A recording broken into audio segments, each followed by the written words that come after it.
बिस्मिल्लाहिर्रहमानिर्रहीम, अस्सलाम वालेकुम and welcome to my channel cooking with Usman family. आज फिर हाज़िर है एक नई और मज़ेदार सी रेसिपी के साथ। और आज की हमारी रेसिपी है मज़ेदार सा चिकन हरियाली टिक्का। तो चले स्टार्ट करते हैं।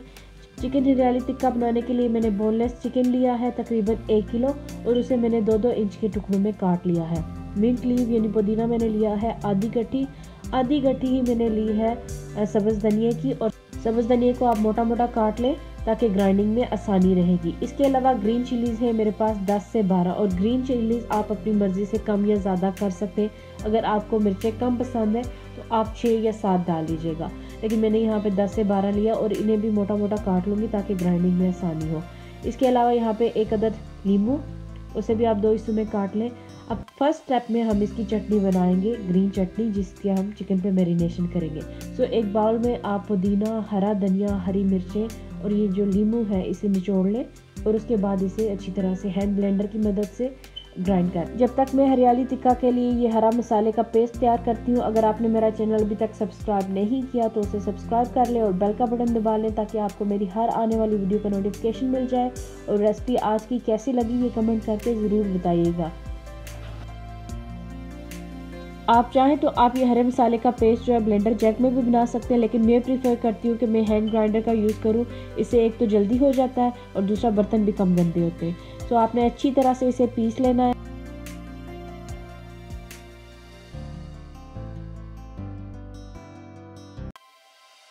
हरियाली चिकन टिक्का बनाने के लिए जो हरे मसाले की पेस्ट थी वो हमने तैयार कर लिया। आप ये पेस्ट बना के इसे फ्रीज भी कर सकते हैं और फ्रिज में भी रख सकते हैं। अब यहाँ ग्रीन पेस्ट में डाल रही हूँ चिकन में, और चिकन मैंने लिया था 1 किलोग्राम बोनलेस, और उसके मैंने क्यूब्स कर लिए थे तकरीबन 1.5 से 2 इंच के।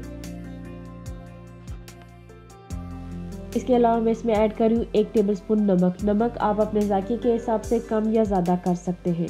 2 टेबलस्पून इसमें मैं ऐड कर रही हूँ जिंजर और गार्लिक का पेस्ट। आप चाहें तो फ्रेशली क्रश्ड जिंजर गार्लिक का इस्तेमाल कर सकते हैं। इसके अलावा इसमें जाएगा 1 टेबलस्पून गरम मसाला और 1 टेबलस्पून ज़ीरा। ये डालने के बाद आप इसमें शामिल करें 2 से 3 टेबलस्पून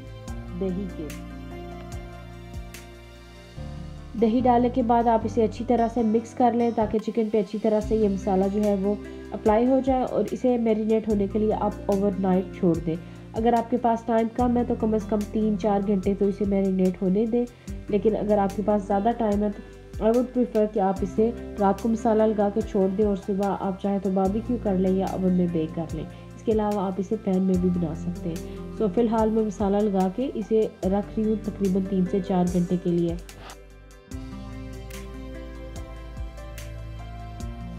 यहाँ पर मैंने चंद मेटल स्कीवर्स लिए हैं, आप चाहें तो बैम्बू स्कीवर्स भी ले सकते हैं। और जैसा कि मैंने आपको बताया था आप पैन में भी बना सकते हैं, तो बगैर स्कीवर्स के भी ये बन सकते हैं। तो अब आप ये सारा चिकन जो है उसे इन स्कीवर्स पे अच्छी तरह से लगा दें। हरियाली चिकन टिक्के का नाम जैसा कि आपको पता है ग्रीन कलर की वजह से है। तो अगर आपका जो पेस्ट है उसका कलर बहुत ज़्यादा डार्क नहीं आया है तो आप थोड़ा सा इसमें ग्रीन कलर भी यूज़ कर सकते हैं, लेकिन हमारी अल्हम्दुलिल्लाह जो चटनी थी वो परफेक्ट उसका कलर था, बहुत अच्छा कलर था, तो मैंने यहाँ पे कोई कलर नहीं यूज़ किया। तो सारे स्कीवर इस तरह से बनाने के बाद मैं उसे ग्रिल रैक में करूँगी ट्रांसफ़र, और उसके बाद मैं बेक करूँगी ओवन में। अगर आपके पास बारबेक्यू की फैसिलिटी है आप बारबेक्यू कर सकते हैं। बेकिंग के लिए जो ओवन का टेम्परेचर आपने रखना है वो है 240 डिग्री सेल्सियस, और इसे आपने तकरीबन 35 से 40 मिनट के लिए बेक करना है। तकरीबन 20 मिनट के बाद आप इन स्कीवर्स की साइड चेंज कर लें। ये ऑप्शनल है, अगर आप बेक कर रहे हैं तो ज़रूरी नहीं है कि आप इसकी साइड चेंज करें, लेकिन आपको दिखाने के लिए मैं तकरीबन 20 मिनट के बाद इसकी साइड चेंज करने लगी स्कीवर्स की, और उसके बाद इसे दोबारा से ओवन में रखूँगी मज़ीद 20 मिनट के लिए यहाँ तक। क्योंकि हमने चिकन ब्रेस्ट यूज़ किया और इसका कुकिंग टाइम थोड़ा कम होता है, तो तकरीबन 35 से 40 मिनट में हमारा चिकन टिक्का रेडी हो जाएगा।